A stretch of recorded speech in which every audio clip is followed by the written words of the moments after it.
quirúrgica, ¿verdad? Tiene mucho que ver la parte de sintomatología y la percepción del médico, ¿verdad? Para poder diferenciar entre un abdomen quirúrgico y un abdomen médico, ¿verdad? Esa es la parte fundamental de, de poder diferenciar cuando hablamos de un abdomen quirúrgico y cuando hablamos de un abdomen médico, ¿verdad? Y la primera parte prácticamente es una introducción a todo lo que incluya esas afectaciones, ¿verdad? Entonces, nosotros hablamos de un abdomen agudo quirúrgico cuando hay una aparición brusca, ¿verdad?, de dolor abdominal intenso, puede ser localizado, puede ser difuso, depende de la causa, ¿verdad? Hay generalmente alteraciones del tránsito intestinal, compromiso peritoneal y deterioro grave del estado general. Es muy importante reconocer cuando hay una alteración del peristaltismo, ¿verdad? Eso te da un indicio de que hay una inflamación de la pared intestinal, ¿verdad? Eso es principalmente lo que conlleva una parálisis del tránsito intestinal. Una de las cosas fundamentales que hace que la ausencia de ruidos hidroaéreos en el examen físico, eso te indica que hay un paro del tránsito intestinal y eso te indica que hay un proceso inflamatorio con un compromiso importante del peritoneo. ¿Por qué? Porque la reacción peritoneal es una de las cosas que te hace creer que es un abdomen quirúrgico, no solo un abdomen médico, ¿verdad? Bueno, dando un poco un repaso de lo que es los tipos de dolor para que uno tenga en cuenta, ¿verdad? El dolor visceral, el dolor somático y el dolor referido principalmente. Nosotros hablamos de un dolor visceral cuando, si vamos a enfocar en la parte abdominal, se presenta lo que nosotros conocemos como dolor tipo cólico, ¿verdad? Y el dolor tipo cólico en esencia es justamente un dolor generado por una distensión de la pared de un órgano hueco. De ahí viene el dolor tipo cólico. Cuando hay una distensión de la pared, que puede ser una dilatación por un proceso inflamatorio principalmente, y eso es lo que lleva a un dolor tipo cólico, ¿verdad? Que generalmente es de localización imprecisa, el dolor es mal localizado. Eso es lo que nosotros conocemos como dolor tipo cólico. Uno siente el dolor, pero de repente siente que esta zona, bueno, toca, parece que es un poco más a la izquierda, es un dolor mal localizado. Es el dolor tipo cólico, que es justamente de origen visceral. Puede ser por dilatación, ¿verdad?, o compresión excesiva de repente de un órgano hueco. Ahora, el dolor somático o parietal es el que proviene justamente de la pared abdominal, ¿verdad?, y el peritoneo parietal. Una irritación del peritoneo parietal que va produciendo un dolor que pasa a la pared. Por eso se genera una hipersensibilidad de la pared a la palpación principalmente. Y a veces el dolor es continuo, no hace falta ni siquiera palpar. Y ahí aparece, esto es lo que conlleva los signos clásicos que nosotros conocemos. Ahí el dolor de rebote o signo de llenado de Munsey, que suele ser generalizado, ¿verdad? O cuando solamente se limita a la fosa ilíaca derecha, que es el signo de Bloomberg, que es la fosa ilíaca derecha. Esos son los clásicos.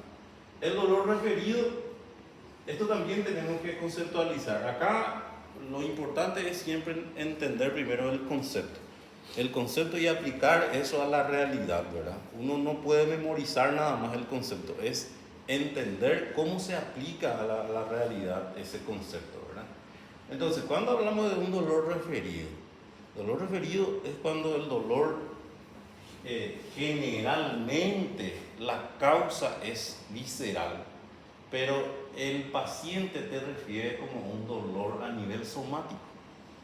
¿Qué significa eso? Que la causa es una alteración de una víscera, de un órgano interno, pero el paciente te dice que te muestra una articulación, músculo, lo que sea.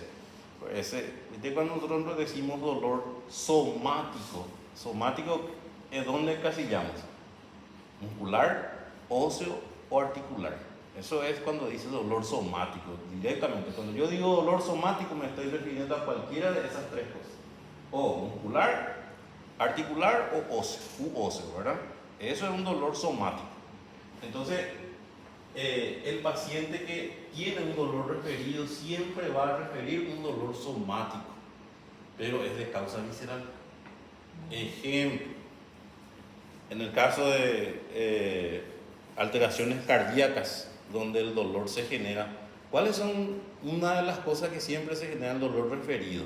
El paciente siente dolor en el hombro izquierdo, parte interna del brazo izquierdo, parte izquierda del cuello, pero en realidad la causa es cardíaca. Eso es un dolor referido, un dolor que el paciente te describe en algo somático, pero es de causa visceral, ¿verdad? Entonces, la migración del dolor generalmente es la forma de aparición, ¿verdad? Si fue brusca, insidioso, si pasó mucho tiempo para empezar a doler otras zonas del cuerpo. Bueno, y las manifestaciones generales de un abdomen quirúrgico. El dolor, que es siempre el síntoma cardinal, ¿verdad? El dolor. Consideración, o sea, lo que dieron ustedes en semiología médica, ¿verdad? La parte de la semiología del dolor. La aparición, la localización, la intensidad, el carácter, la irradiación, la duración y agravantes o atenuantes. Esto es, ahí ustedes tienen en cuenta que ninguna de estas materias puede ser independiente. ¿Por qué? Porque la clínica, por más que vos seas un cirujano, tu clínica siempre va a ser universal. ¿Verdad? La base de todo es la clínica al final, ¿verdad? Eso es demasiado importante. No importa si vos sabés hacer todas las maniobras quirúrgicas que haya, pero si no manejas la parte clínica, eso te limita muchísimo como médico. ¿Por qué te limita como médico? Porque te volvés un médico muy métodos auxiliares dependiente. Y ustedes saben, ustedes ya están en quinto año, el 80%, me atrevo a decir que el 80% del diagnóstico es clínico. El 80% del diagnóstico, un buen médico que hace una buena clínica ya hace el diagnóstico y pide exactamente el estudio auxiliar de diagnóstico para confirmar esa sospecha. Yo no puedo depender del método auxiliar de diagnóstico. Acá lo más importante es la clínica. Por eso muchas veces los clínicos y los cirujanos no se llevan, ¿verdad? Porque generalmente los clínicos dicen, pues bueno, yo le enseño a un mono para que opere y va a operar, ¿verdad? Entonces el cirujano dice, y decime una sola enfermedad que el clínico solucione. Bueno, es la neumonía. No, la neumonía soluciona el antibiótico. El cirujano, sin embargo, lo que no sirve quita y que se solucione el problema. Es una guerra constante entre ellos, ¿verdad? Pero en realidad, para ser concreto, ¿verdad? La clínica es lo más importante. Es muy importante el hecho de preguntar el antecedente, preguntar tanto el antecedente de la enfermedad que se está presentando como el antecedente personal del paciente. Porque hay muchas cosas que tienen que ver con esa enfermedad. ¿Qué medicamento está tomando? ¿Es alérgico a algún medicamento? ¿Cirugías anteriores? ¿Internaciones anteriores? Todo eso es importante que en algún momento tiene relación con la enfermedad actual, ¿verdad? Entonces, el año pasado estábamos con otro grupo de alumnos y yo insisto mucho en esta parte de las clínicas. ¿Por qué? Porque nosotros ya hace tiempo que estamos en la docencia y tenemos alumnos que ya se formaron, que son especialistas, que son cirujanos, imagenólogos, cardiólogos, neurólogos, ¿verdad? Y vemos también muchos ex alumnos, bueno, ex alumnos no puedo decir, ¿verdad? Pero muchos nuevos médicos que dependen mucho de los métodos auxiliares de diagnóstico para hacer un diagnóstico y un tratamiento, y está mal, ¿verdad? ¿Por qué? Porque viene un paciente y se sienta y consulta, bueno, ¿por qué está viniendo? Por tal cosa. Bueno, y empiezo. Urea, creatinina, ácido úrico, electrocardiograma, por poco ya no le pide más tomografía de cráneo ya de entrada, ¿verdad? Y todavía no le preguntó todo el antecedente, no le escuchó, no le palpó, nada, no preguntó, ya pidió método auxiliar de diagnóstico, ¿verdad? Y ese tipo de médico, cuando nos volvemos de ese tipo de médico, hay dos cosas. Uno, que le cuesta muy caro al paciente, y otro, hacemos un mal diagnóstico. Y si hacemos un mal diagnóstico, hacemos un mal tratamiento. Entonces acá en la clínica, tómense el tiempo con el paciente, pregunten, tóquenle al paciente, oculten al paciente, palpen, tómense ese tiempo. Ahora, si está en una urgencia, igual vas a hacer eso, solo que vas a desarrollar técnicas para hacer un poco más rápido, pero no se deja de hacer esas cosas, no se salta esos procedimientos, se tiene que hacer. La clínica, la semiología hay que hacer.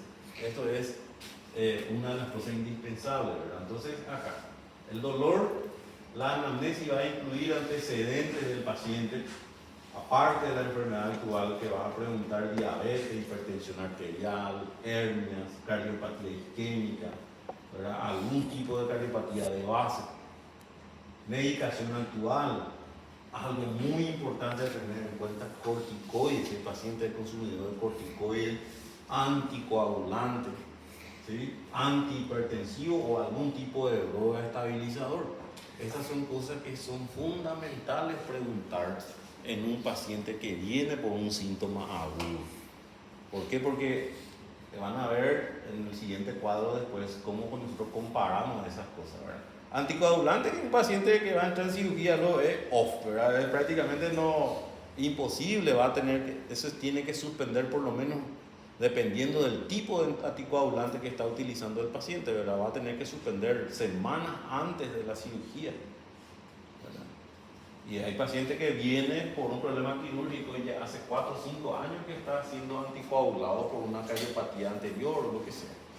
Y esas son personas que hay que cuidar muchísimo. Entra en cirugía y te va a hacer una hemorragia si uno no cuida ese aspecto, ¿verdad? Cuando a la corticoide, como es un inmunosupresor, ¿verdad? Si viene por un abdomen quirúrgico, la posibilidad de que ese paciente desarrolle un cuadro séptico, que la infección sea mucho más grave en ellos, va a ser, en ese paciente va a ser altísimo, ¿verdad? Más, muchas veces no presentan, enmascaran muchísimos síntomas graves por ser inmunosupresor. Pero en realidad vos le haces después los laboratorios y encontraron leucocitos al aire, ¿verdad? Y se está presentando ya una infección grave y no tenía muchos síntomas. Pacientes diabéticos, otro que hay que cuidar muchísimo en estos casos. Pacientes diabéticos, gente, ustedes van a pasar todavía por la urgencia. Paciente que es diabético, que viene por algún síntoma, por más leve que sea, tómenle la importancia necesaria. Un paciente diabético te llega a la urgencia porque está un poco incómodo, con tos esporádica. Uno revisa, oculta y muchas veces está con una neumonía bilateral. O tiene un pequeño ardor al orinar, o un poco de dolor en la espalda. Está con una pielonefritis. Ellos enmascaran muchísimo los síntomas y recién cuando hay una complicación ellos empiezan a aparecer floridos, pero ya hay una complicación de por medio, ¿verdad? Por eso, paciente diabético hay que cuidar muchísimo, tomarse el tiempo de ver, de revisar, de preguntar, no hay que dejar pasar porque eso se te puede complicar, se te puede ir de la mano, ¿verdad? Bueno, entonces, el dolor abdominal, que puede ser traumático o no traumático, para tener el dolor parietal, visceral y el dolor referido que estábamos mencionando. Ahora, el abdomen agudo, que puede ser quirúrgico o puede ser médico. Abdomen agudo quirúrgico, que pueden ser obstructivas, inflamatorias isquémico y hemorrágico. Hay algunos libros que dividen la parte peritoneal, ¿verdad? Pero en realidad la parte peritoneal entra dentro de inflamatorio, porque todo lo que es apendicitis, peritonitis, todo eso entran dentro del causa inflamatoria. ¿Está bien? Entonces, esto puede ser. Esto tiene sus síntomas, su clínica específica, ¿verdad? Para que yo pueda ir diferenciando.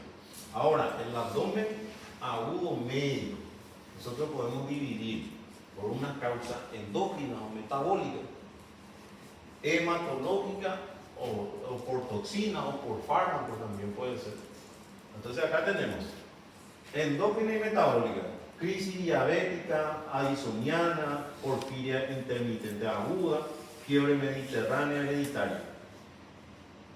Acá, por ejemplo, la crisis diabética, ustedes saben que el estado hiperosmolar, hiperglicémico y la cetoacidosis diabética se acompaña también con dolor abdominal intenso.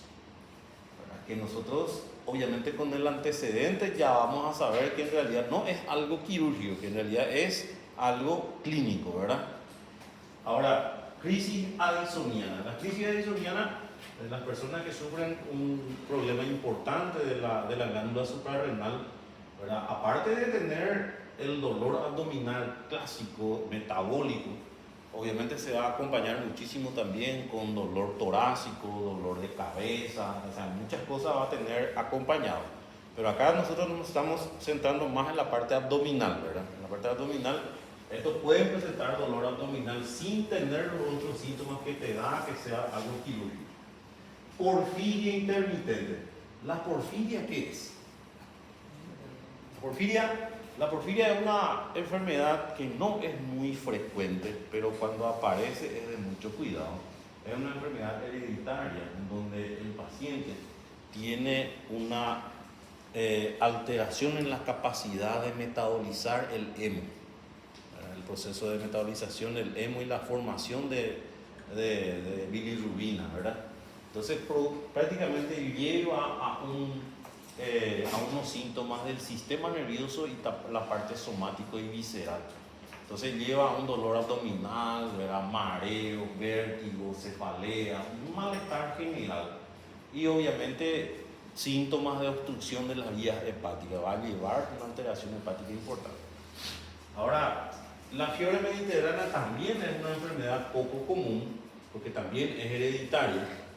Entonces, la fiebre mediterránea es una persona, las personas fácilmente desarrollan frecuentemente o de forma intermitente síndromes febriles intensos, en donde aparece de repente todo lo que es dolor de cabeza, aumento de la temperatura corporal, chucho, dolor abdominal, náuseas, vómito.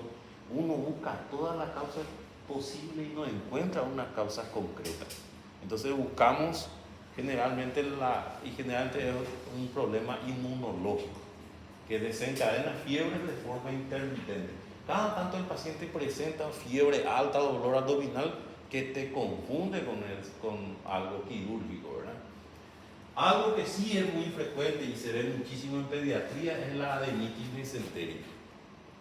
La adenitis mesentérica se produce una inflamación y un aumento de tamaño de los ganglios linfáticos que se encuentra a nivel del mesenterio principalmente, y el paciente empieza a tener fiebre, dolor abdominal, defensa muscular, ¿verdad? Y te confunde muchísimo con una apendicitis, y a veces es generalizado que ya te confunde con una peritonitis, y uno hace un laboratorio y todas esas cosas y no hay mucha elevación del blanco, no te da la pauta de que hay algo infeccioso.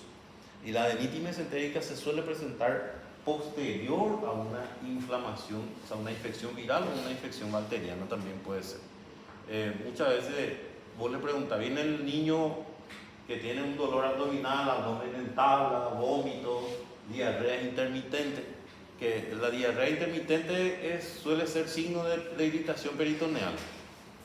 Y preguntamos el antecedente y hace 15 días tuvo una faringoamigdalitis y suele presentarse posterior a eso la adenitis mesentérica.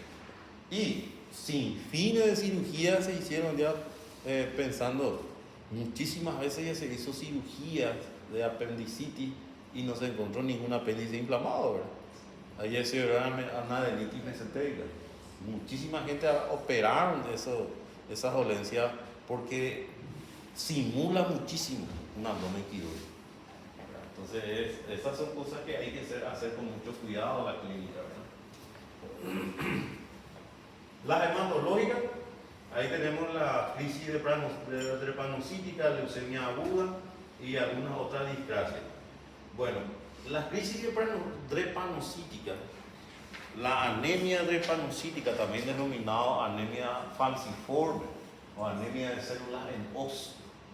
Esa es una enfermedad también hereditaria con rasgos autosómicos recesivos, donde ustedes se acuerdan que los glóbulos rojos tienen una forma de disco bicóncavo, ¿verdad?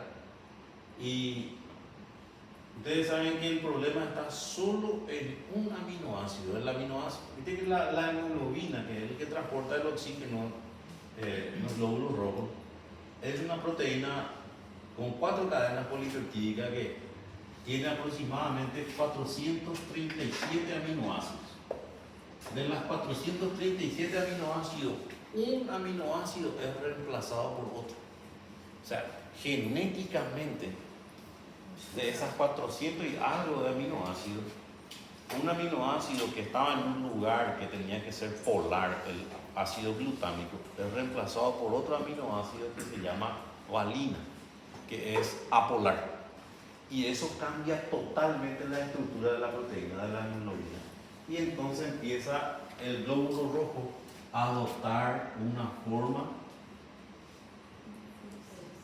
en os. Entonces es incapaz de captar y transportar oxígeno. Pero ¿cuál es el problema? ¿Qué relación tiene con esto, verdad?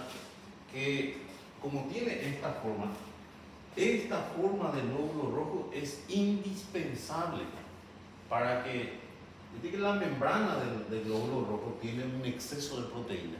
Entonces ese exceso de proteína tiene que darle plasticidad y elasticidad al glóbulo rojo, que cuando pasa por los poros pequeños de los capilares se deforma y vuelve a adoptar su forma sin dañarse. Sin embargo, cuando cambia esa forma, esto es incapaz de hacer eso. Entonces, ¿qué pasa? Estos pacientes fácilmente se empastan en los capilares pequeños de esos glóbulos rojos y generan trombosis, eso fácilmente. Entonces, ellos llevan a una trombosis fácilmente o cualquier crisis de obstrucción de pequeños vasos y lleva un dolor abdominal intenso muchas veces y es intermitente. Cada tanto el paciente presenta un dolor, pero no tiene fiebre, no tiene ningún otro síntoma que nos pueda llevar a un síntoma quirúrgico, ¿verdad? ¿Qué más? Después tenemos acá las toxinas, intoxicación por plomo, intoxicación por metales pesados, abstinencia al narcótico. Ustedes saben que el síndrome de abstinencia en una persona puede ser muy intenso y puede ser la gran simuladora de enfermedades sistémicas, ¿verdad? Inclusive un simple síndrome de abstinencia al alcohol puede presentar muchos síntomas bastante aparentemente graves, ¿verdad? Y la intoxicación por plomo uno de los más graves, aparte de producir dolor abdominal intenso, ¿verdad? Puede llevar a un cambio hematológico de glóbulos blancos, glóbulos rojos, hemoglobina, una captación de oxígeno deficiente. O sea que tiene varias cosas que uno puede descartar después, ¿verdad? Solo que acá estamos hablando en el momento en que llega el paciente junto a vos en la urgencia, para que yo pueda ver de dónde partir para poder ir haciendo el diagnóstico. Esas son las cosas que es importante tener en cuenta, porque estas causas generalmente se identifican rápido. Bueno, entonces, el prototipo del cuadro agudo de abdomen quirúrgico. El dolor es agudo, intenso, que puede ser por cuadros infecciosos, sépticos, tóxicos, vientre en tabla o abdomen en tabla, ¿verdad? Que te indica una defensa muscular importante. Ausencia de ruido hidroaéreo son puntos importantes a tener en cuenta. La ausencia de ruido hidroaéreo que te indica una parálisis del tránsito intestinal, dijimos, y generalmente esto tiene mucha correlación. Leucocitos 25.000 para arriba. ¿Cuánto es el valor normal del leucocito? ¿Cuánto? 4.000 a 10.000, algunos consideran 5.000 a 10.000. Depende mucho del rango de referencia que tenga el laboratorio, ¿verdad? 6.000 a 11.000 también dice otro, ¿verdad? Pero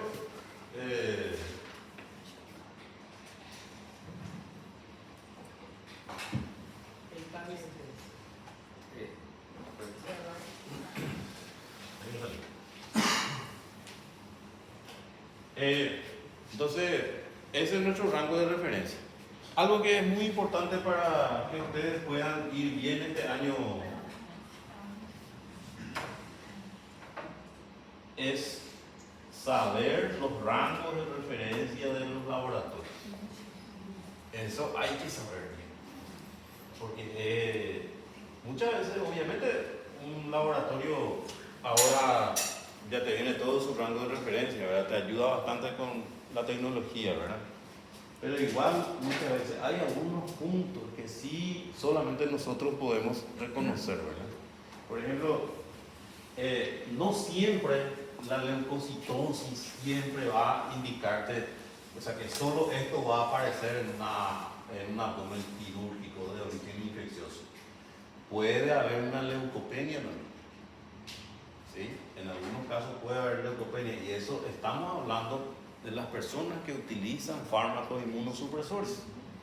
Esos pacientes pueden venir con un abdomen quirúrgico de origen infeccioso, pero tiene un leucocito bastante bajo, ¿verdad? Y niños muchas veces viene, todo esto tiene fiebre con escalofrío, defensa muscular, le pedí el laboratorio y te viene con la única entrada que tiene. Essa é aí no produto, aqui ó, que tá com problema. Você acha que se coloca mesmo mais pra cá? Normalmente não tem problema.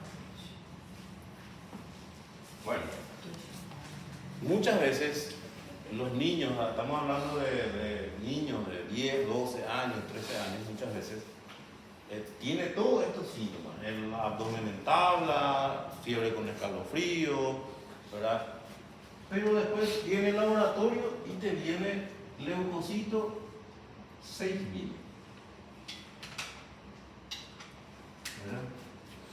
De entrada, por eso es muy importante siempre en el laboratorio pedir también fórmula leucocitaria. ¿Qué porcentaje de cada uno? Porque ahí de repente vos mirás, tiene 6.000 de blanco, pero tiene neutrófilo 90%. ¿Cuánto es neutrófilo? ¿Hasta cuánto es el neutrófilo normal? 65%, algunos rangos dicen 70%. En realidad el 65% es lo que más se tiene en cuenta. 65. Entonces, 65% es lo normal, pero viene de todo esto 90% del neutrófilo. El neutrófilo es el que aumenta cuando hay infección aguda bacteriana. Por más que vos tenés un leucocito total de 6.000, pero si tienes 90% de neutrófilo, no, esa es una infección bacteriana. O sea, por eso le digo, no siempre va a tener el leucocito mayor a 25.000. Bueno, en un adulto normal, todo eso sí puede ser. Pero a veces hay pacientes que te vienen con esa excepción. Entonces sí tengo que, por eso siempre, no solo voy a pedir hemograma y punto, no, hemograma y especificar fórmula leucocitaria. ¿Qué porcentaje de cada leucocito estás teniendo? ¿Cuánto de neutrófilo, cuánto de linfocito, cuánto de eosinófilo, basófilo? En esta parte hay que ser muy específico. Después también puede haber neumoperitoneo. ¿El neumoperitoneo qué te indica?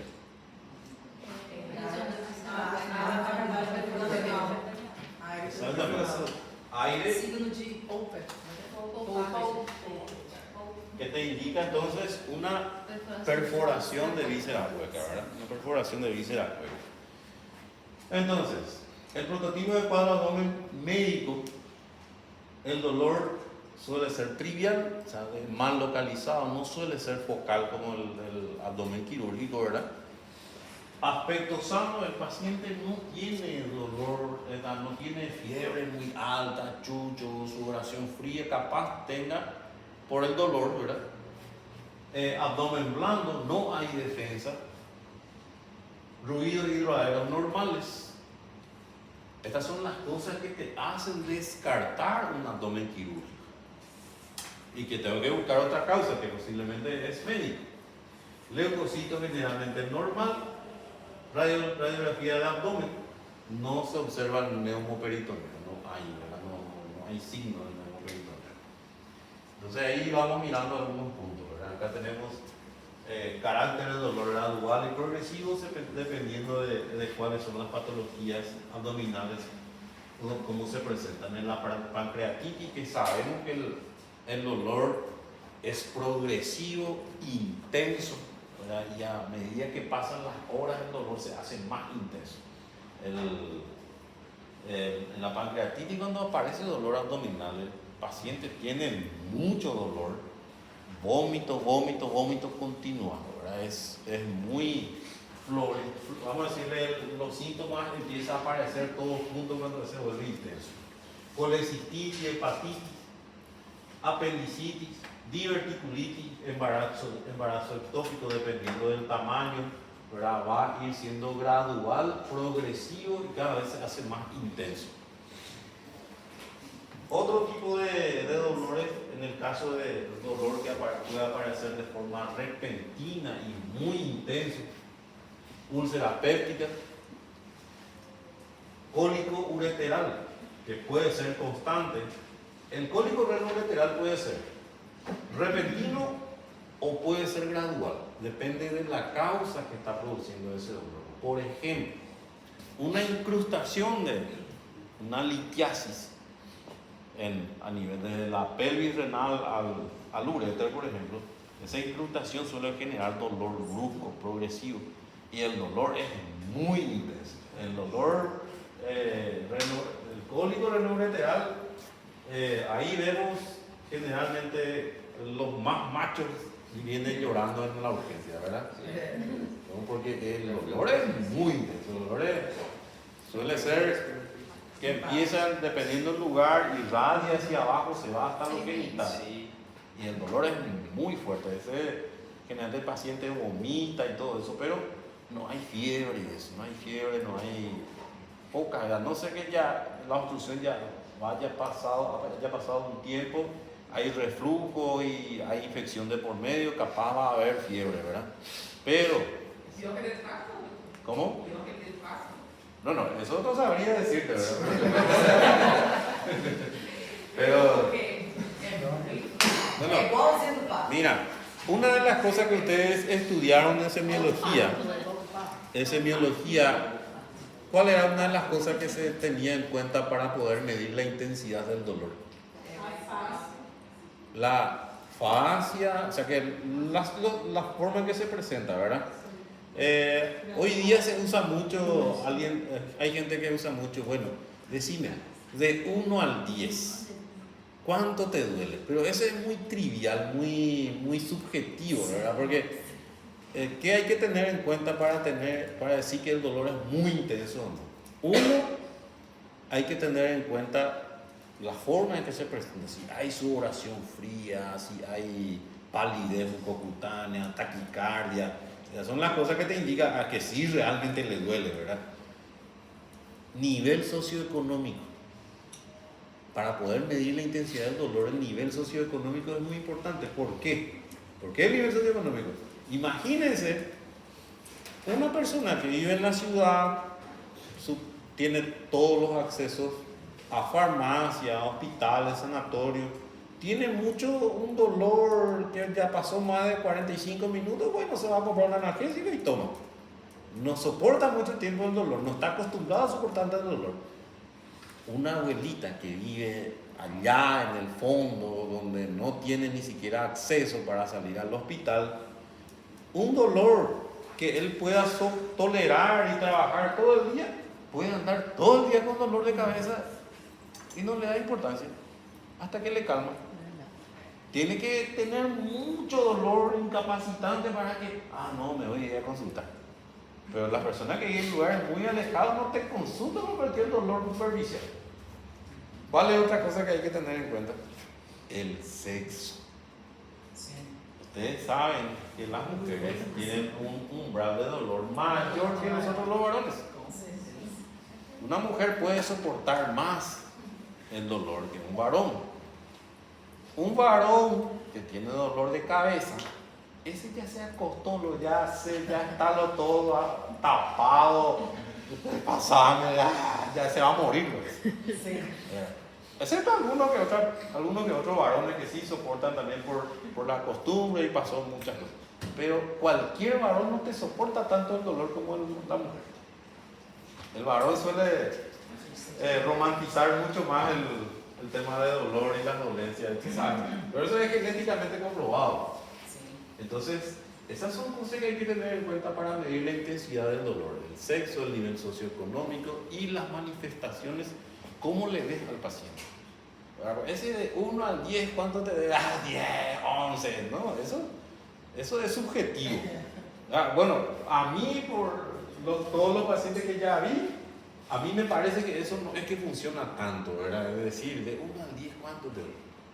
Pero en los libros sí figura, entonces de repente siempre hay que mencionar, ¿verdad? Pero siempre es mejor tener en cuenta cómo le ve al paciente. ¿Qué más? El cólico renoureteral, rotura del aneurisma aórtico. Ese produce un dolor.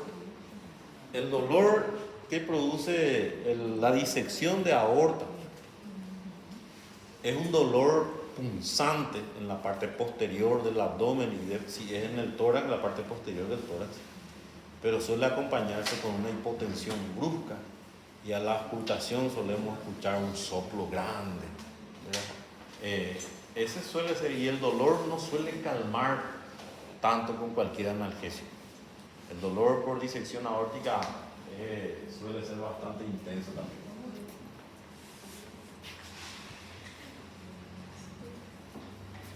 Carácter calambre, dolor intermitente, el cólico biliar también puede aparecer, cólico ureteral o cólico renal, dependiendo de la causa, estábamos diciendo, obstrucción del intestino delgado y obstrucción del colon. Obviamente, esto va a tener acompañado con algo, con más cosas. Una obstrucción intestinal, aparte del dolor, la distensión abdominal es importante. Se ve la distensión abdominal en el paciente. ¿Por qué? Porque hay una detención importante de gases, ¿verdad? Y el dolor abdominal. El dolor abdominal suele ser difuso y es que ya pasó mucho tiempo y se fue aumentando la cantidad de gases que se atrapan en el intestino. Empieza a haber vómito. ¿Verdad? Entonces, hay que cuidar mucho de esa parte. ¿Por qué? Porque acá no se puede dar laxante, no se puede dar para antieméticos, no se puede dar. ¿Por qué? Porque todo lo que aumente el movimiento intestinal va a empeorar el dolor.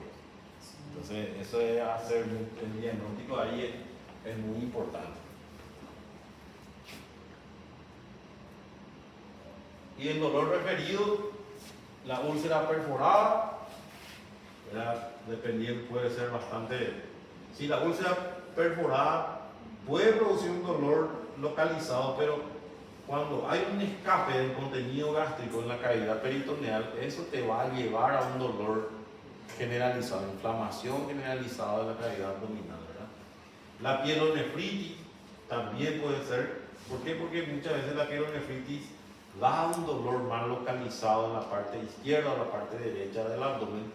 Y después, cuando se va focalizando, recién empieza en la fosa lumbar y va hacia abajo, ¿verdad? Irradia a nivel de los flancos, fosa ilíaca, inclusive llega a los genitales. Pero la pielonefritis suele acompañarse con fiebre alta, importante. Agentes infecciosos más comunes, dijimos que hoy vamos a dar una introducción a ver de todo un poco lo que es abdomen, ¿verdad? Peritonitis, microorganismo aerobio, gram negativo, entérico. Peritonitis primaria en niños, generalmente por neumococo o estreptococo, porque suele ser empezar como un antecedente de infección respiratoria. En nefropatía terminal, coco gram positivo. Personas con ascitis, cirrosis, Escherichia coli, Klebsiella, esos son los más comunes, ¿verdad?, que pueden producir una sobreinfección bacteriana. Bueno, entonces, peritonitis generalizada, perforación de víscera hueca, peritonitis bacteriana, hemoperitoneo, depende mucho de la causa, porque el hemoperitoneo también puede llevar a una peritonitis generalizada. Puede ser que el sangrado, el acúmulo de sangre y coágulo en la cavidad peritoneal lleva a una irritación, por más que no sea infeccioso, genera una irritación peritoneal, te va a llevar a defensa muscular, todos los síntomas, ¿verdad? Capaz fiebre no de entrada, pero sí, ¿verdad? Cuando yo estuve por Concepción en el 2015 y en la urgencia en el hospital regional llegó un indio. En el Chaco hay muchos todavía aborígenes que son de Paraguay, ¿verdad? Y vino con 2 heridas de bala a nivel del abdomen. Y ustedes saben que para salir de Mariscal Estigarribia y llegar a Concepción son aproximadamente 300 kilómetros. O sea, es 100 kilómetros salir de Pozo Colorado, 200 kilómetros traer a Concepción para llegar al hospital regional. Según informaron, ¿verdad?, los indios mienten muchísimo. Si van alguna vez en un lugar donde hay indios, ellos mienten muchísimo, nunca son sinceros. No te cuentan bien su edad, no te cuentan bien su nombre. ¿Verdad? Ellos tienen que recibir permiso del cacique para que ellos puedan hablar. Es muy difícil tratar con los indios. Vos le querés ayudar, pero ellos son muy mentirosos. Entonces, ¿qué hacían? Según ellos, se fueron de casa y supuestamente fue un accidente que se disparó. No sé cómo uno accidentalmente se dispara 2 veces con un rifle, ¿verdad? Eso es poco creíble, ¿verdad? Entonces, lo que sí llamó la atención es que él llegó con vida, imagínense, 300 kilómetros y el camino no es favorable, camino feo, ¿verdad? Llegó, ponerle que llegó en 5 o 6 horas. Y entramos con el cirujano, entre 3, entre 4 ya entramos para ayudar. Se le hizo una incisión, ¿verdad?, desde la parte sifoidea hasta la parte púbica, ¿verdad? Y ustedes saben que perforó, entró acá una bala y acá otra. Ese perforó ahí el intestino delgado, 3 partes, el colon sigmoide perforó también, ¿verdad?, y agarró un vaso completo. Y él vino con vida, ¿verdad? Entramos, se le limpió, se le cortó. Ahí, por ejemplo, la parte perforada, se quita la parte perforada y se une la parte sana. Y el intestino, la sutura, tiene varias capas de sutura, ¿verdad? Se sutura por capas, no lleva solo una sutura. Y tiene que ser una aguja atraumática. ¿Por qué? Porque el intestino es de textura friable, frágil, que uno tiene que hacer con cuidado. Te lleva como 4 horas de cirugía mínimo, ¿verdad? Un cirujano que es hábil, que hace regularmente rápido, ¿verdad? ¿Y saben qué fue lo que a él le salvó? Que cuando perforó el intestino, hizo el sangrado, hizo un tapón de coágulos en la pelvis. ¿Verdad? Sangró y ahí hubo un coágulo grande en la pelvis y eso detuvo la hemorragia. Hasta que entramos en cirugía y se quitó todo ese coágulo. Ahí recién se vio cuál era el vaso sangrante. Pero eso te pasa, o sea, tener suerte así no todas las veces, ¿verdad? Pero si era un poco más arriba la perforación, yo creo que él iba a morirse sí o sí, porque ahí el sangrado iba a ir hacia el fondo del saco y se iba a quedar libre la parte sangrante. Como era abajo, el tampón de coágulos sostuvo. Solo que, imagínense, si él tardaba más en llegar, iba a hacer una peritonitis imagínense material fecal esparcido en la cavidad abdominal, más la sangre. Y va a haber una infección grave. Obviamente se queda mucho tiempo internado, controlado esos pacientes. Pero esas son cosas que un hemoperitoneo te lleva. Tenía todos los síntomas de una peritonitis normal, generalizada. Las localizadas son estas causas: la apendicitis, diverticulitis, enteritis regional, la colitis, adenitis mesentérica, colecistitis. Estos son todos localizados inicialmente. Mientras que, ¿cuál es la estructura que se le conoce como el policía del abdomen? Estrutura conhecida. El policía del abdomen le decimos nosotros. Ih, doutor, agora ¿Sí?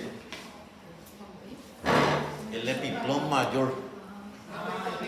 El epiplón mayor. El epiplón mayor, ustedes se acuerdan que el epiplón mayor cuelga desde el colon transverso, cuelga toda la parte anterior del abdomen. sim.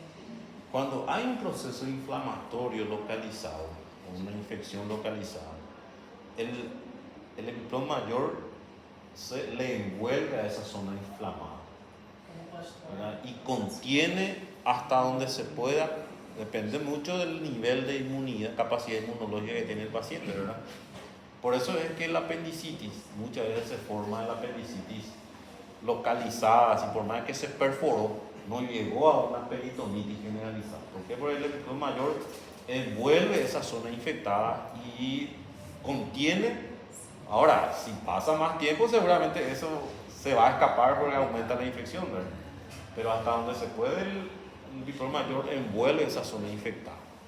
El epiplón mayor es una de las cosas que, por eso muchas veces se forma el plastrón apendicular.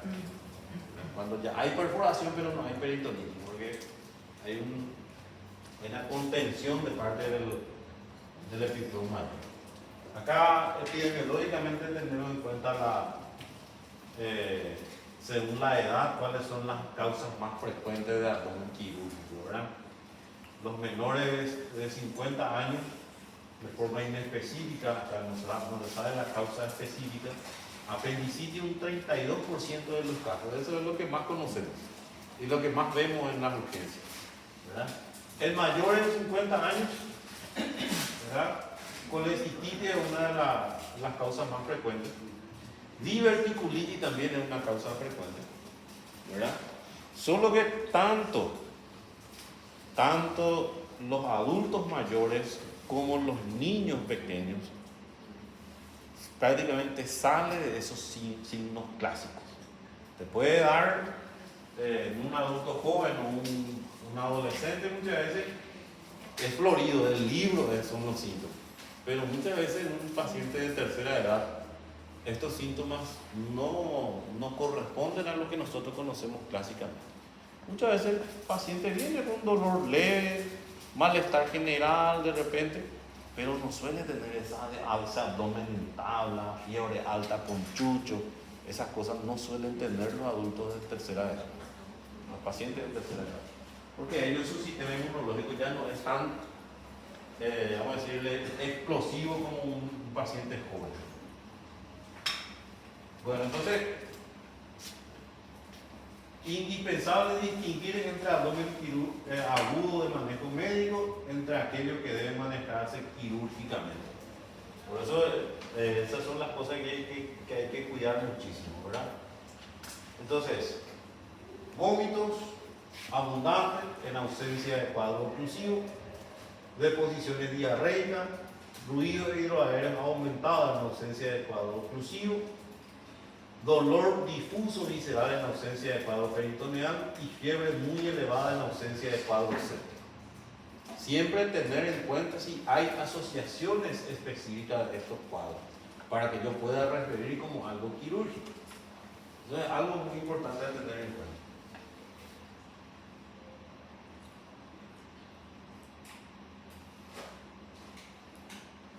Otra cosa, fiebre. La característica de la fiebre en un cuadro quirúrgico. En un paciente joven que viene por una infección intraabdominal, y que va a hacer de tratamiento quirúrgico, una de las cosas que se suele presentar, fiebre muy alta que subió muy rápidamente y hay escalofrío.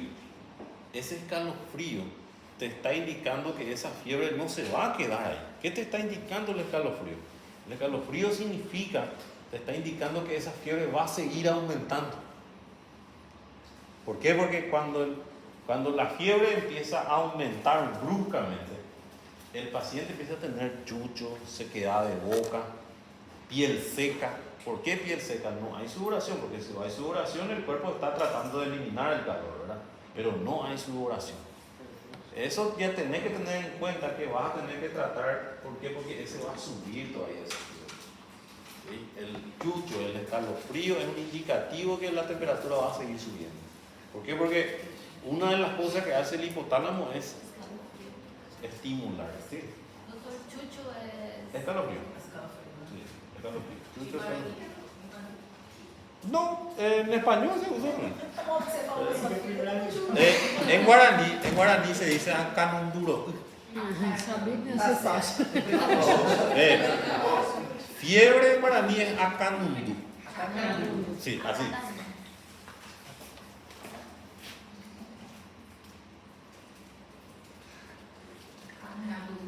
Sí.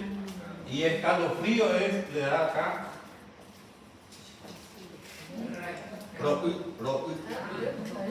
TR.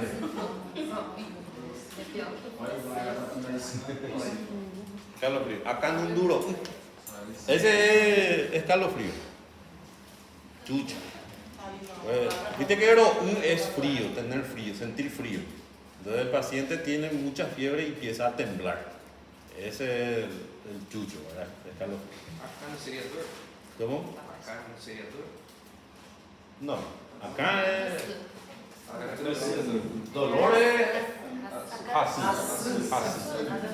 Por ejemplo,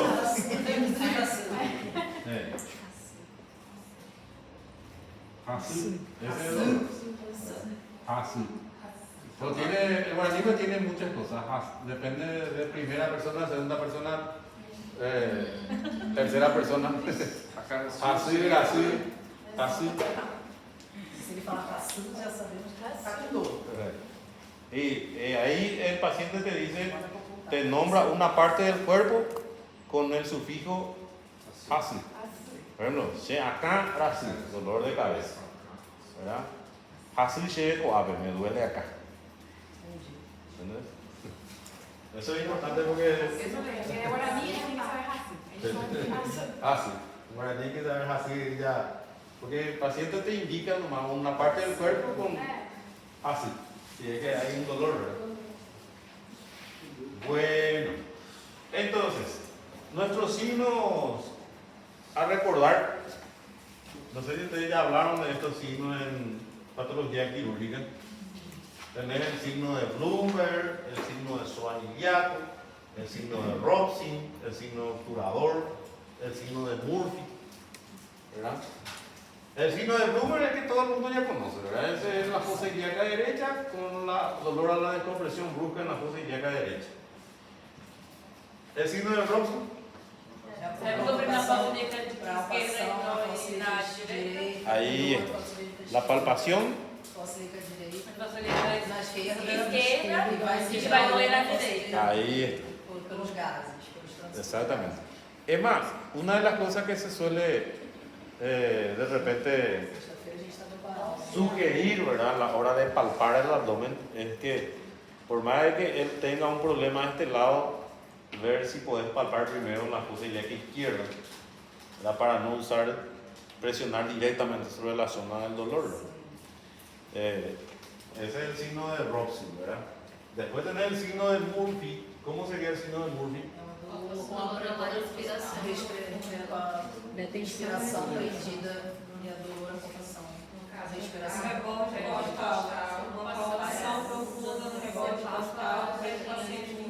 Ahí. Respiração Ele detém a perdida. respiração. Ahora, después tener el signo del obturador y el signo del psoas, ¿verdad? Estos son maniobras, tenemos que- ¿verdad? El signo del obturador, ¿cómo le pedimos al paciente? Paciente deita,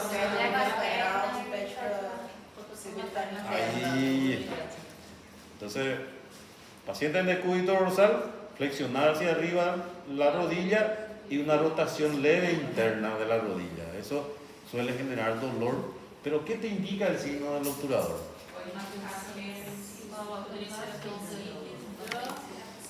Retrocestal. Significa un proceso inflamatorio del peritoneo posterior, parietal posterior. Por eso muchas veces tanto el signo del psoas como el signo del obturador suele indicar algún problema en el retroperitoneo, en la parte posterior, pared abdominal posterior.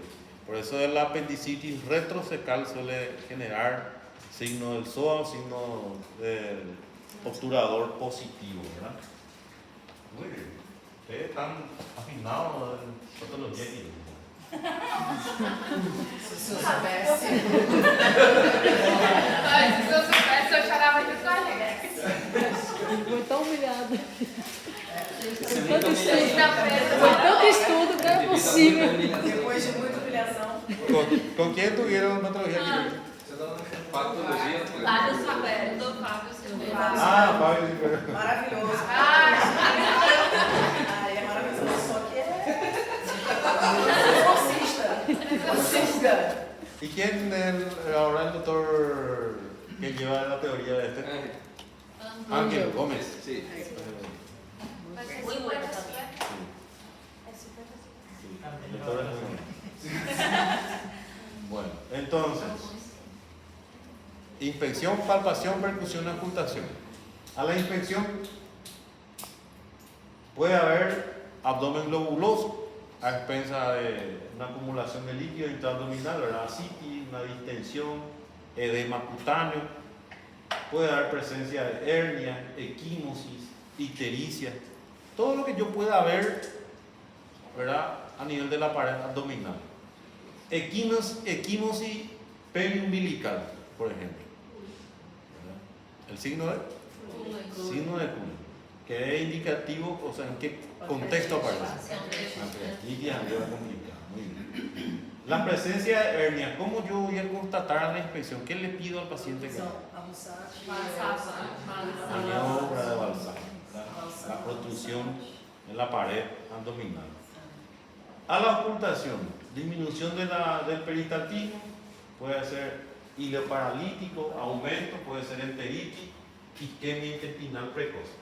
Este aumento de los ruidos hidroaéreos, o sea, en realidad peristaltismo que va a llevar a un aumento del ruido hidroaéreo después. Cuando empieza una inflamación de la pared, primero hay un aumento de los ruidos y el peristaltismo.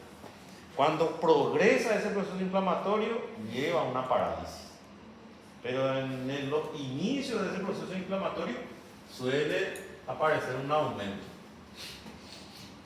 Ruido tintineante que se asocian al dolor, obstrucción mecánica, flujo sanguíneo turbulente, estenosis arterial, fístula arteriovenosa. Eso ya, si es que se puede escuchar, ahí es menos común, ¿verdad? Percusión, timpanismo. ¿Por qué hay timpanismo en la obstrucción intestinal? Aire en la cavidad, ¿verdad? En realidad hay aire por la dilatación del intestino, ¿verdad? Matidez localizada por la masa, si bien que hay un proceso de obstrucción, ¿verdad? Matidez cambiante, ascitis, pérdida de la matidez hepática. La pérdida de la matidez hepática, viste que cuando hay una perforación de víscera hueca, el escape de aire a la cavidad peritoneal suele elevarse en la parte superior del abdomen. Entonces, esa cantidad de aire se va quedando entre el diafragma y el peritoneo.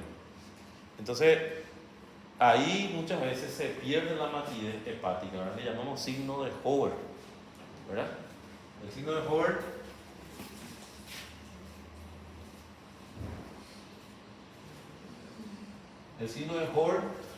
que es cuando hay una pérdida de la matidez hepática porque hay aire sobre la cúpula del hígado. El hígado es más o menos convexo hacia arriba, ¿verdad? Está pegado al diafragma.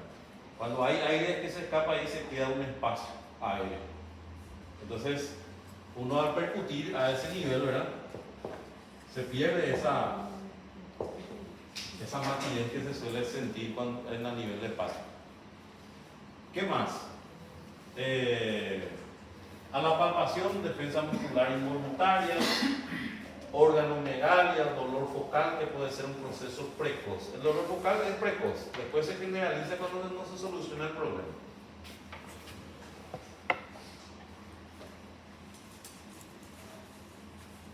Peritonitis generalizada, tenemos entonces defensa, contractura, signo de irritación peritoneal, ausencia de ruido hidroaéreo. Esa es nuestra clínica. Paciente deshidratado y con síndrome tóxico infeccioso. Por eso la peritonitis es muy grave y es muy incierta. Si un paciente te viene por una apendicitis aguda, hacemos la clínica, hacemos el diagnóstico, entra en cirugía el paciente, se quita el apéndice, 24-48 horas, el paciente se va de alta. Pero si hay una perforación, hay una peritonitis generalizada, ese paciente, uno va a tardar más en cirugía, otro va a tener que quedarse mínimo 14 días internado. En el libro te dice los 14 a 21 días, dependiendo de cómo evoluciona el paciente. Y el antibiótico. Y hay que ver también si el antibiótico te funciona o no te funciona. Muchas veces si es un paciente multiresistente. Hay muchas cosas inciertas ya cuando hay una peritonitis generalizada. Por eso el diagnóstico precoz, la evaluación inicial es muy importante. Porque horas pueden hacer la diferencia. Así es que para los que les gusta la cirugía, váyanse a verle rápido al paciente. ¿Y ustedes se van al hospital? ¿Sí? No, ¿Todavía no? No, porque muchas veces los cirujanos, vos le llamás a la urgencia, tengo un paciente con dolor abdominal, se puede pasar a verle para evaluarle, por favor. Le llamás a las 11 de la mañana, a las 3 de la tarde se va llegando, ¿verdad? Y esas horas pueden ser cruciales entre una apendicitis y una peritonitis. Ese paciente, ¿perdón? ¿Se está muriendo? No. Entonces atendele.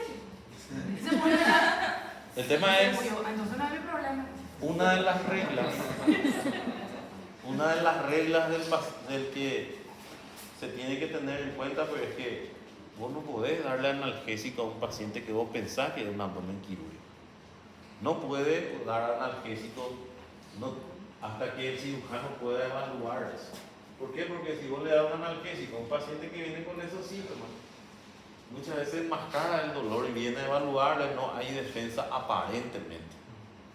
Por eso es que analgésico no se recomienda en los casos de que hay sospecha de abdomen quirúrgico hasta que el cirujano evalúe.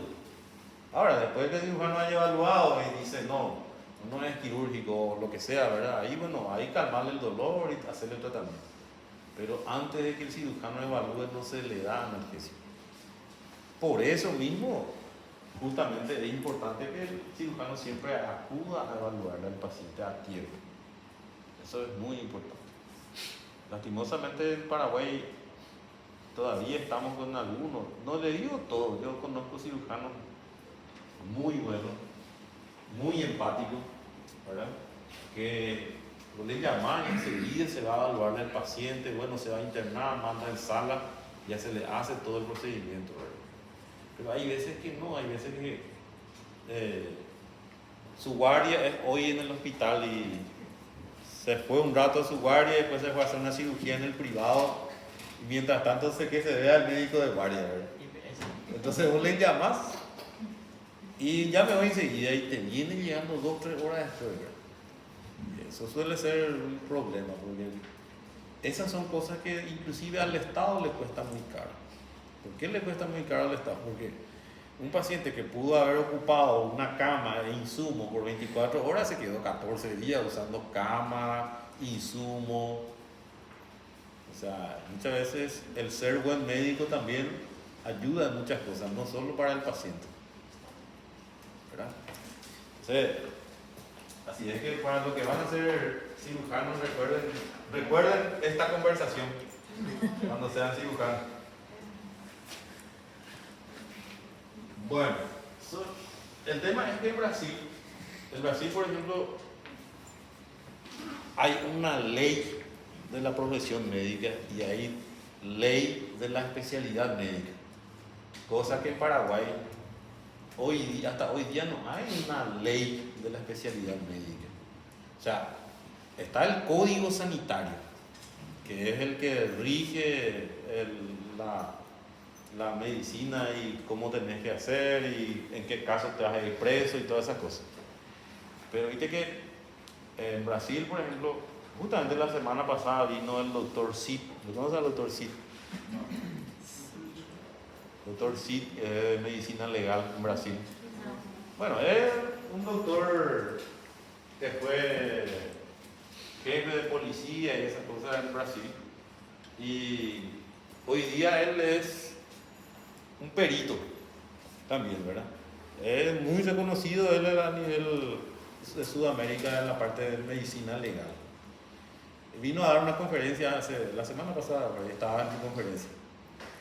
Y justamente él le explicó, ¿verdad?, que en Brasil hay una ley de la especialidad médica, o sea, qué es lo que puede, hasta dónde puede llegar un cirujano, hasta dónde puede llegar un clínico, hasta dónde puede llegar un médico general.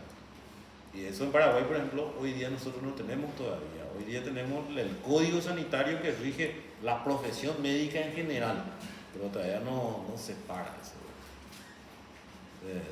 Cuando hay una ley de la especialidad médica, pues también los médicos se comportan más porque se le exige más. Inclusive los seguros te demandan fácilmente. Bueno, peritonitis secundaria, apendicitis aguda, úlcera gastrodental perforada, perforación colónica, ¿verdad? Esto generalmente es polimicrobiana. Es imposible hacer un cultivo y decir que vas a encontrar una o dos bacterias. No, vas a encontrar varios tipos de bacterias. Por eso los antibióticos que se utilizan en estos casos son de amplio espectro, ¿verdad? Peritonitis primaria puede ser, no suele ser así polimicrobiana, ¿verdad? Y la terciaria, que generalmente por causas quirúrgicas principalmente. Ahora, ¿cuál es una de las causas que te puede llevar a una complicación de eso? Cuando hay una adherencia o bridas después de una cirugía, te puede volver a meter en cirugía por producir una obstrucción intestinal, el tránsito intestinal. Eso, y generalmente a veces las bridas o adherencias llevan a un dolor, ¿verdad?, que no pasa, que con el tiempo se mantiene y es intermitente. Y muchas veces las bridas le obligan otra vez al médico a entrar en cirugía para poder volver a separar esas adherencias. Generalmente se ve mucho en los pacientes que tuvieron una infección intraabdominal grave, ¿verdad?, y que con el tiempo ese proceso inflamatorio que se fue curando produce una fibrosis dentro de la cavidad que lleva a una brida o a adherencias peritoneales, que suele dificultar muchísimo y el paciente siempre consulta por dolor abdominal. Bueno, errores en el diagnóstico, ¿por qué están dados? Historia y examen físico incompleto. ¿Vieron? Lo primero siempre es historia clínica y examen físico. Eso no se van a salvar, no importa si son lo que sea la especialidad que tengan, ¿verdad? ¿Cuáles son las especialidades más relajadas que hay? Dermatología. Oftalmología también es más relajado. Otorrino.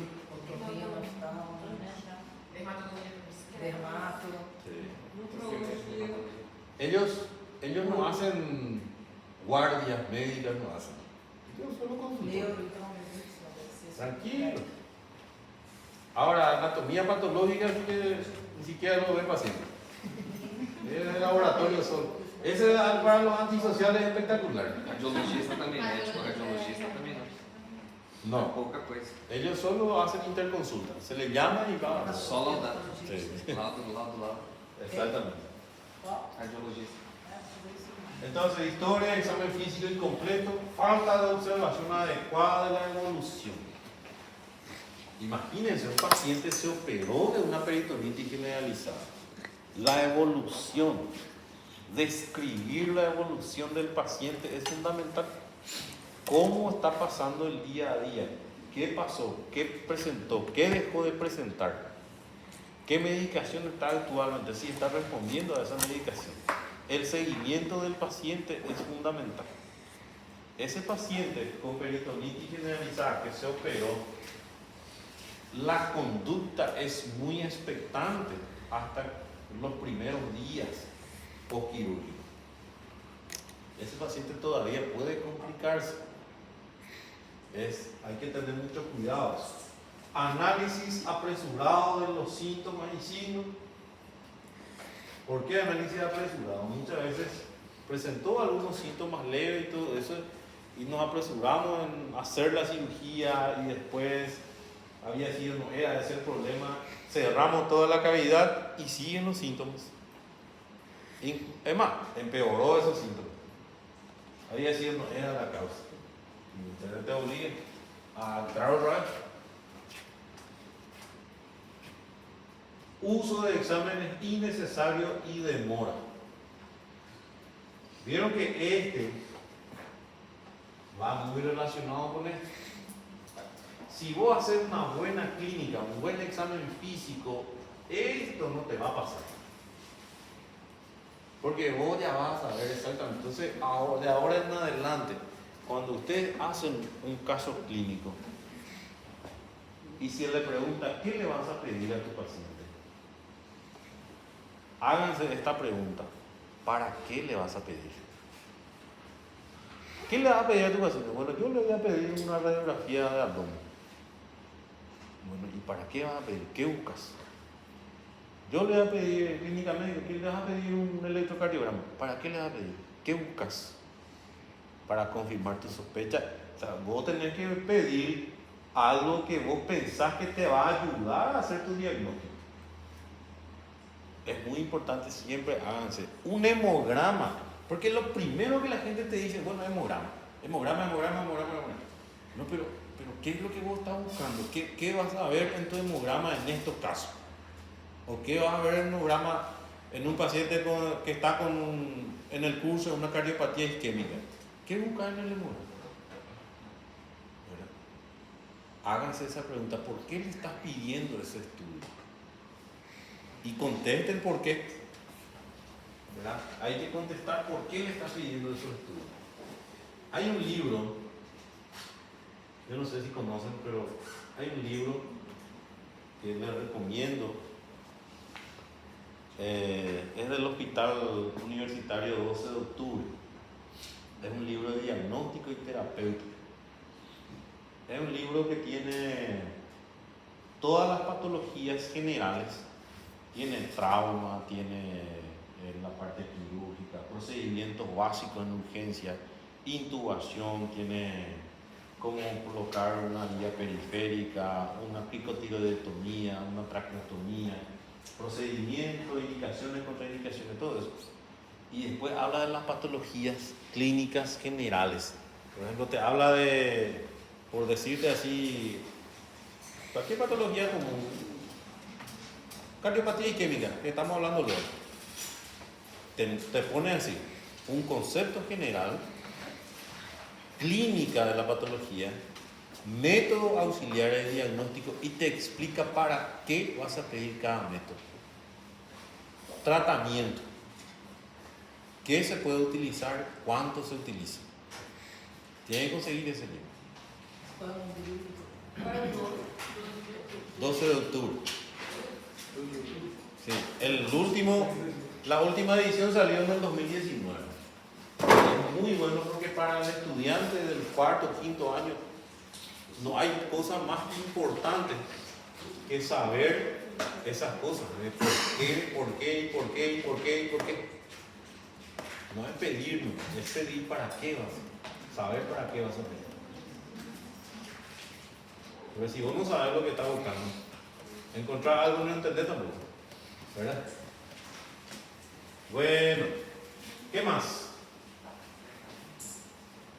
Abuso de interconsulta. Examen ginecológico por cirujano.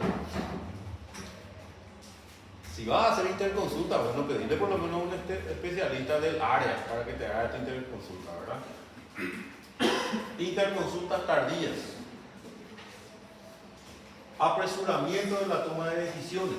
Entonces, hay que recordar acá, no perder tanto tiempo, pero tampoco apurarse y saltarse de las cosas que tenemos que hacer. Hacer oportunamente las cosas. Y otra de las cosas muy importantes, saber cuándo le vas a enviar otro lado a tu paciente. Saber tus limitaciones en el lugar donde estás. Tener los estudios necesarios, tenés terapia, tenés especialistas. Si no tenés, no vayas a perder tiempo, evaluar. Bueno, si podés solucionar, solucionar. Ahora, si no podés solucionar, mandale a otro lado a tu paciente. No pierdas tiempo. No pierdas tiempo.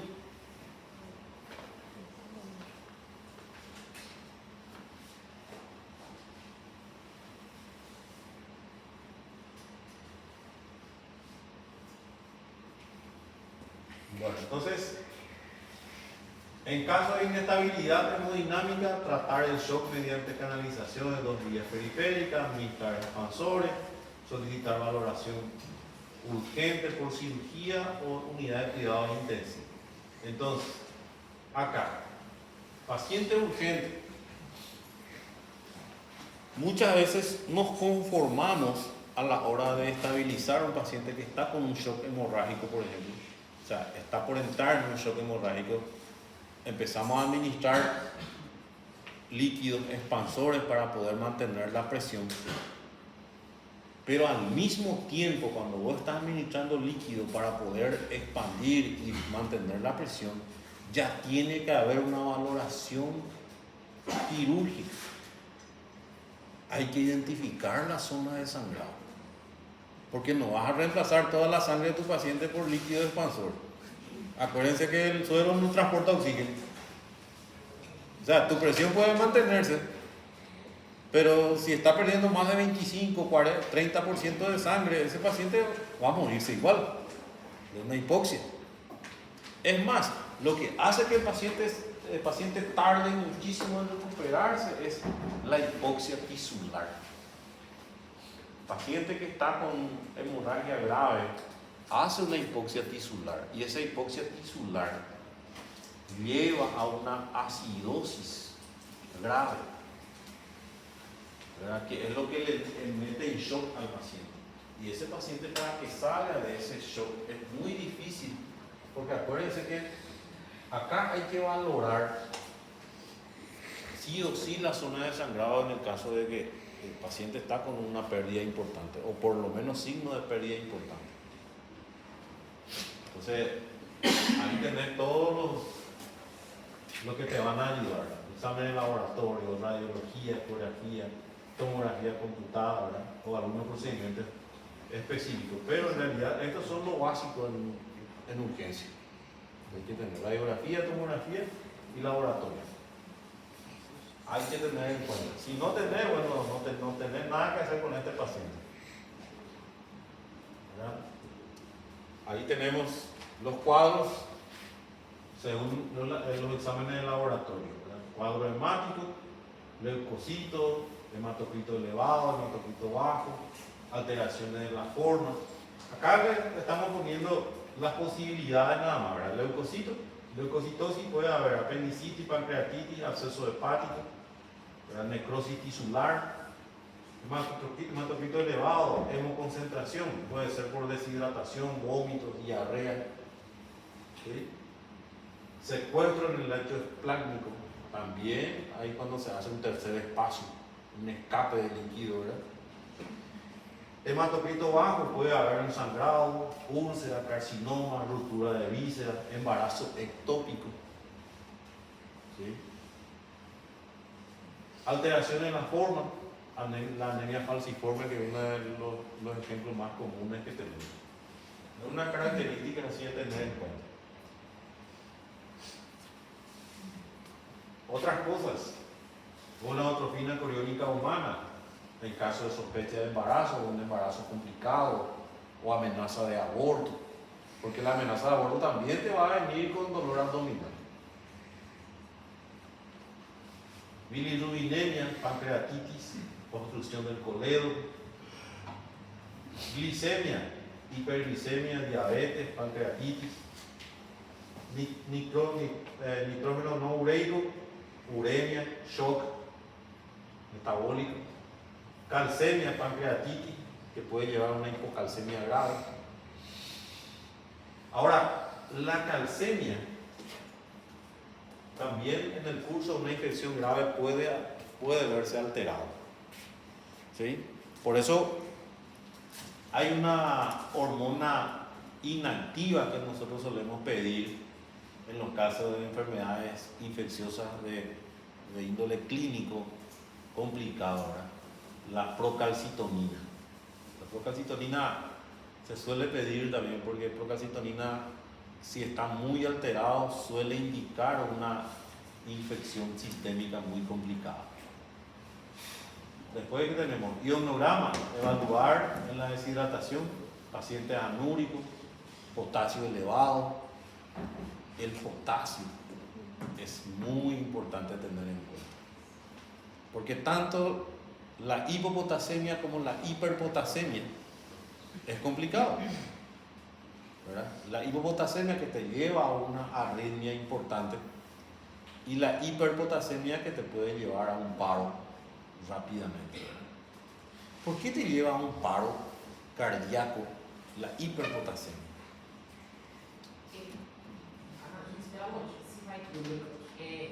Muito potássio, então vai ter pouco.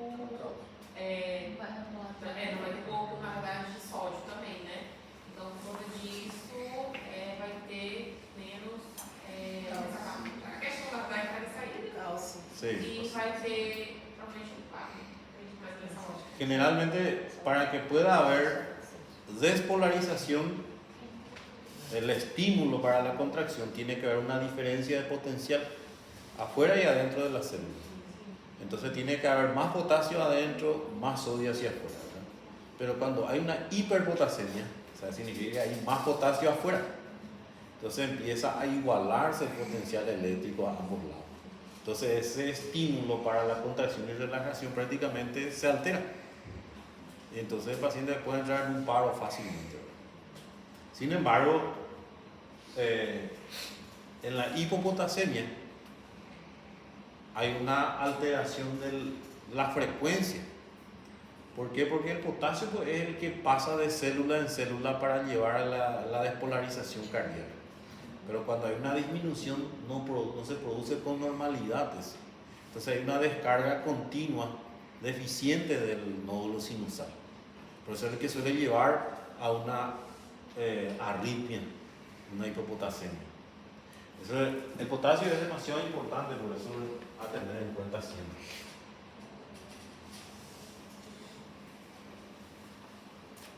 Lipasa, muy importante en la pancreatitis, ¿verdad? Generalmente lipasa y amilasa, ictericia obstructiva, amilacemia, pancreatitis, colecistitis, coledocolitiasis, peritonitis, quemaduras graves, amilasuria,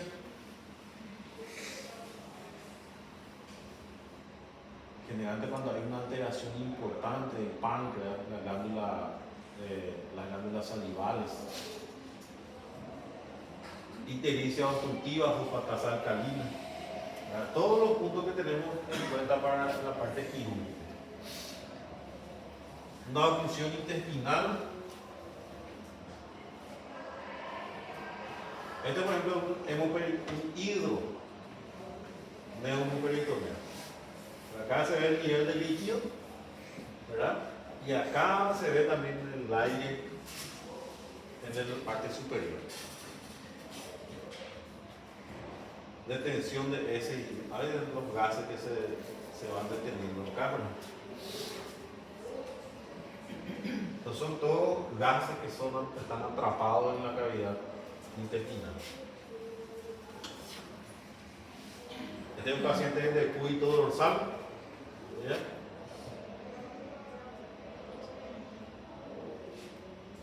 Neumoperitoneo. Por eso es que el neumoperitoneo se puede ver en un paciente que se hace la radiografía parado o acostado, igual se puede ver. Solo que acostado hay que hacer de perfil, de esa forma. Y es un indicativo importante de perforación de víscera. Dos patologías abdominales, neumoperitoneo y oclusión intestinal.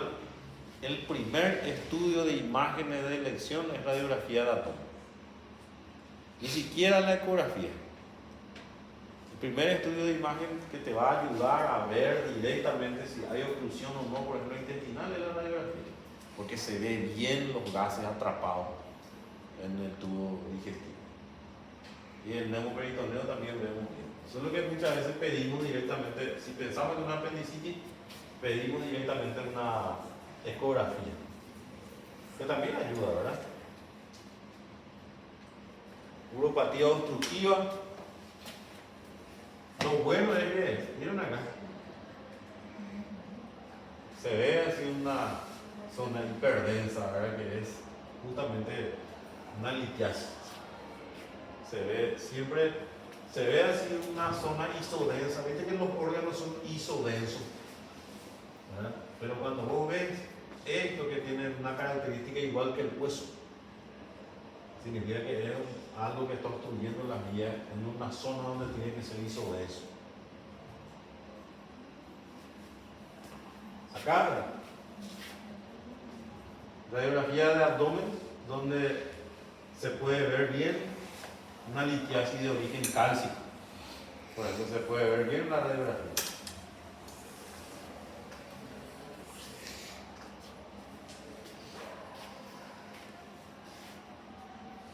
Este sí que el que hizo esta ecografía fue buenísimo. Mira vos el apéndice. Este sería el apéndice. Esta es la luz del apéndice. Y acá se ve una estructura redondeada que se quedó en la luz por la obstrucción del drenaje del apéndice. Un imaginólogo, solo que la ecografía principalmente es operador dependiente. Por eso es que generalmente ustedes van a ver, pedirle a fulano, pedirle al doctor fulano tiene que hacerte tu ecografía. Algunos tienen lo de elección para pedir. Acá en Ciudad del Este, por ejemplo, los ecografistas que sí que son más reconocidos es el doctor Duarte, Alejandro Duarte, y la doctora, ¿qué era la otra? María Victoria López. Esos son los, así que es muy reconocidos por ser muy buenos como ecografistas, porque ven todo. El doctor Alejandro Duarte, por ejemplo, el sexo del bebé ya te dice a las 10 semanas. ¿Verdad? Y por ginecología te dicen que el sexo del bebé se ve primero recién a las ¿qué semanas se ve? A las 16 semanas. ¿Verdad? 13 a 16 semanas recién la mayoría de los ecografistas te ven el sexo del bebé, ¿verdad? Él a los 10 ya te dice. Porque tiene mucha habilidad, tiene mucha práctica, ¿verdad? Esto es operador dependiente. Esta habilidad de ver, de identificar y de escribir las imágenes.